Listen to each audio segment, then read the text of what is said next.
who smoked cigarettes, and with funding administered by a Treasury chief who didn't pay his taxes, and overseen by a Surgeon General who's pretty obese, and financed by a country that's basically broke. So, I don't see any real good coming out of all that. Too much. One last question I have is, in all of your research that you've done, do you still believe that there is alien contact on planet Earth? Oh yes.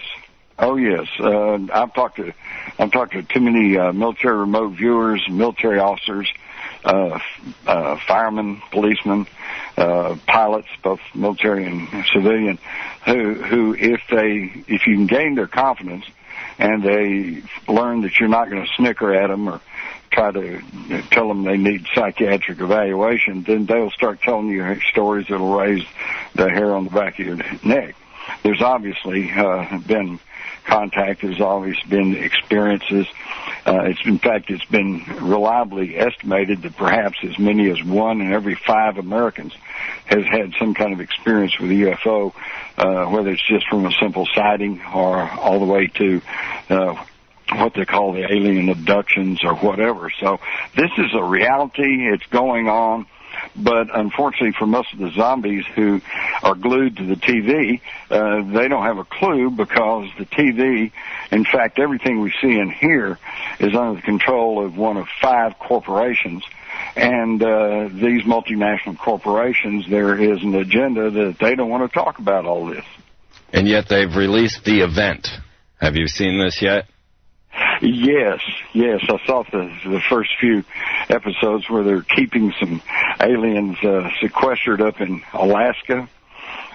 Makes me want to go up there and check out that huge psychiatric facility up there that's run by the government. No telling what they've got up there. Another reason to cast a shadowy eye on Sarah Palin. Yeah, exactly. I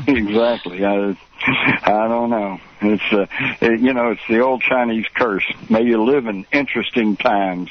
And these are really interesting times. And there's a lot of stuff going on that nobody's even learning about. I met with a fellow recently from South Africa who's together with a bunch of scientists down there have discovered these ancient dwelling places that could house as many as 20 and 30,000 people, and there's never even been that many people known to have existed in South Africa until maybe the 20th century. And they're in circular forms reminiscent of Stonehenge, and they've been dated back 20,000 years. And he was telling me about one place, and I was thinking of Zachariah Sitchin and his material concerning the Anunnaki, which according to the ancient Sumerian tablets were those who came from the heavens and came down to the earth.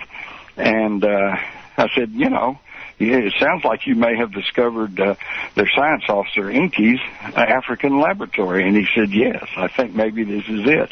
So we're discovering science, energy manipulation, and even ancient archaeological sites that tend to support all of this. It's not what we were taught in school. Absolutely. We've had Michael Tellinger on, and he's got some amazing finds down there in South Africa. That's who I was talking about. Yeah. Let me ask you this. What's coming up this weekend? This weekend, I'm heading out to Los Angeles. I'll be at the Conscious Life Expo at the LAX Hilton. Starts tomorrow and runs through Saturday and Sunday. And they've got a pretty good lineup of speakers, including my friend Richard Hoagland.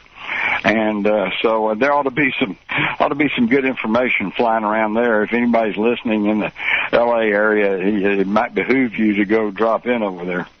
Thank you very much for joining us, Jim. I know you have a very busy schedule. Thank you for taking the time for us. I still need to pack. I know. All right. Well, thank you all. You have a great night. Bye. Thank you. And ladies and gentlemen, that was Jim Marrs. JimMarrs.com is his website. We're going to take a quick break, and we'll be right back with Freeman, FreemanTV.com. And, of course, my lovely guest co-host from heaven, Christy Aphrodite. TruthBrigadeRadio.com is her website.